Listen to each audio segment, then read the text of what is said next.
ছাদ বাগান থেকে কয়েক রকমের শাকসবজি ছিল, সেগুলো বাড়িতে আসার সময় নিয়ে আসলাম। ভাবলাম যে এগুলো নষ্ট হয়ে যাবে। আসসালামু আলাইকুম, চলে আসলাম আরো একটি ভিডিও নিয়ে।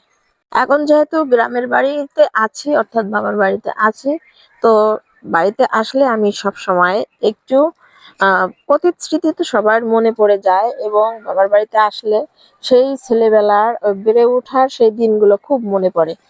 তো আমি যখন বাড়িতে আসি তখন সব সময় প্রথমেই আমার পুরো বাড়িটা একটু ঘুরে ঘুরে দেখি এবং স্মৃতিগুলো মনে করি যে কতটুকুন পরিবর্তন হয়েছে, আগের মতো আছে কিনা। তো এখন আমাদের বাড়িতে সবসময় গাছপালা একটু বেশি, সুপারি গাছ, নারকেল গাছ, এগুলো দিয়ে আমাদের বাড়ি ঘিরা। তো যাই হোক, বাচ্চারা তো খুব আনন্দে আছে, ওরা খেলাধুলা করছে এবং উঠানে ছোট ছোট ছেলেমেয়েরা, যারা ভাইয়ের ছেলে মেয়েরা আছে, সবাই মিলে একসাথে খেলাধুলা করছে। আর এদিক দিক গ্রামে তো খড়, ধান, ধান ক্ষেত সবকিছুই থাকবে। এগুলো নিয়ে হচ্ছে গ্রাম। গ্রামের পরিবেশ যেমনই হোক না কেন, গ্রামেই শান্তি। আর গ্রামের মতো পৃথিবীর যে স্থানেই যেখানেই আমরা থাকি না কেন, গ্রামের মতো শান্তি পৃথিবীর কোথাও নেই। আর শহরে বসবাস করি যেহেতু, গ্রামটাকে অনেক মিস করি। গ্রামের খাওয়া দাওয়া, গ্রামের চলাফেরা, গ্রামের পরিবেশ সবকিছুই আসলে ন্যাচারাল। শহরে থাকার পরে এই ধরনের আসলে অনুভূতিগুলো খুব মিস করি। তো যাই হোক, আমি একটু ঘুরে ঘুরে দেখছি, যেহেতু বাড়িতে আসার এটা দ্বিতীয় দিনের ভিডিও। গ্রামীণ ভিডিওর প্রথম দিনের ব্লগটা আমি দিতে পারিনি, আসলে আসার পরে একটু ক্লান্ত হয়ে যায়। তো সবকিছু মিলিয়ে ভিডিওটি একটু শেয়ার করছি অন্যভাবে। পুরো বাড়িতে আমি একটু ঘুরে ঘুরে দেখছি, আগের মতো যেহেতু নেই। এই জায়গাটা হচ্ছে আমাদের বড় একটা পুকুর ছিল, আর এই পুকুর হচ্ছে ড্রেজার দিয়ে ভরাট করে ফেলছে। আমার ভয়েস দিতে একটু সমস্যা হচ্ছে, যেহেতু এখানে বাচ্চারা অনেক খেলাধুলা করছে, চারপাশে বাচ্চাদের আওয়াজ।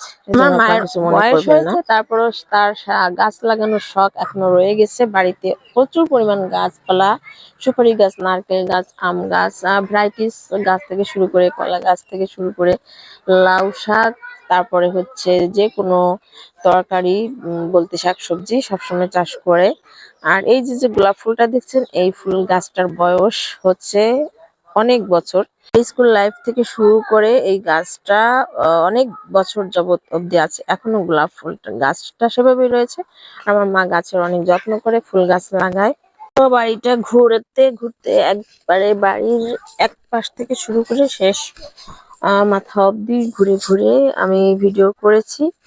আর এদিক দিয়ে পুকুর পাড় দিয়ে চলে আসলাম।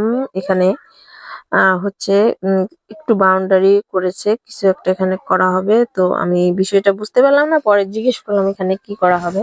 পর আমার মা বললো এখানে এখানে নাকি গরুর একটা খামার করা হবে, আর গরুর খামারের জন্য এই ব্যবস্থাটা করা হয়েছে এখানে। আমি একটু ভিতরে গিয়ে দেখলাম যে বিষয়টা কি, একটু ভালো করে দেখলাম, ভিডিও করে নিলাম।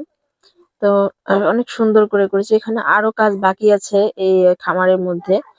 এখানে উপরে টিন দিয়ে আর কি সিলিংটা করা হবে। তো আমি ভিতর দিকে একটু ঢুকলাম।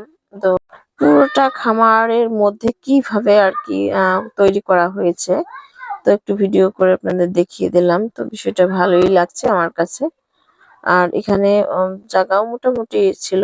তারপর তো চলে আসলাম রুমে বসে ভয়েসটা দিচ্ছি, তারপরও উঠানের আশপাশে বাচ্চারা এত পরিমাণ চিল্লাচ্ছে, দিতে অনেক প্রবলেম হচ্ছে। এদিক দিয়ে রান্নার কাজেও সবাই চলে এসেছে। আর এখানে বাইরে মাটির চুলায় রান্না করা হবে, আর ঘরের ভিতরেও ব্যবস্থা করা আছে, মাটির চুলা আছে এবং গ্যাসের চুলা আছে। রান্নার জন্য সবাই চলেও আসছে, কাটাকুটা করে নিবে, তরকারি যা যা রান্না করবে সেগুলো কেটে নিচ্ছে। আর গ্রামে পুরো বাটা মশলা দিয়েই রান্না করে। এই কাঁচামরিচ গুলো আমার কাছে খুব ভালো লাগলো, একবারে ফ্রেশ। তো আমি একটু ধরে ধরে দেখছি। আর এই শীতকালের মরিচগুলো আসলে দারুণ মজার হয় ভাতের সঙ্গে, কামড় দিয়ে খেতে অনেক মজা লাগে। আর আমি বাসার ছাদ থেকে যে থানকুনি পাতা নিয়ে এসেছিলাম, সেটা ভাজি করে নিচ্ছে। আর মাটির চুলায় এই থানকুনি পাতা দারুণ মজার হয়। একটু বেশি করে কাঁচামরিচ পেঁয়াজ দিয়েছে। আর এখানে রুই মাছ রান্না করা হবে, ভেজে নিচ্ছে। বাসায় ভয়েস দেওয়া এতটা সমস্যা হয় না, আর এখানে প্রচুর সমস্যা হচ্ছে ভয়েস দেওয়া। আর রান্নাটা একটানা রান্নাটা দেখাতে পারি, তো একটু রান্না আর ফাঁকে ফাঁকে আবার অন্যদিকেও চলে যাই, বাচ্চারা বিরক্ত করছে। আর এদিক দিয়ে এখানে মুরগির বাচ্চা ফোটানোর শেষে এই মশারির ভিতর কিছুদিন রাখার পরে হচ্ছে মুরগির ঘরের মধ্যে দেওয়া হয়। আবার রান্নার এদিকে আমি একটু চলে আসলাম যে কি রান্না করছে। তো এখানে মরিচ বাটা এবং পেঁয়াজ বাটা, রসুন বাটা সবকিছু মিলে একসাথে সুন্দর করে কষিয়ে নিচ্ছে। আর গ্রামের এই রান্নাটা হচ্ছে মশলা কষানোর মাধ্যমে প্রচুর মজা হয়, বলতে কি খুবই মজার হয় রান্নাগুলো। আর বাড়িতে আসলে তো আসলে আমি একটু খাওয়া বেশি হয়ে যায়, মানে 10-12 দিন থাকলেই আমি অনেক মোটা হয়ে যাব। বিশেষ করে অর্গানিক সব খাবারগুলো খুবই ভালো লাগে। আর বাটা মশলা রান্না তো সেই মজা, সবকিছু আর কি বেটে রান্না করে। রুই মাছ আলু এবং বেগুন দিয়ে রান্না করা হবে। তো মাছগুলো ভাজি করে আগে নিয়েছে, তারপর আলু বেগুন সুন্দর করে কষিয়ে হচ্ছে রান্নাটা করে নেওয়া হবে। আর রান্নার কালারটাও সেই সুন্দর হয়েছে। তো এখানে আলু একটু কষানোর পরে বেগুনগুলো দিয়ে দিয়েছে, তারপর ঝোলের পানিও দিয়ে দিয়েছে। দুপুরের রান্নাটা শেয়ার করলাম, এরপরে তো রাতের রান্না তো আছেই। আর সবশেষে আমার বাবার হাসিটা দেখতে দেখতে ভিডিও এখানে শেষ করছি। সবাইকে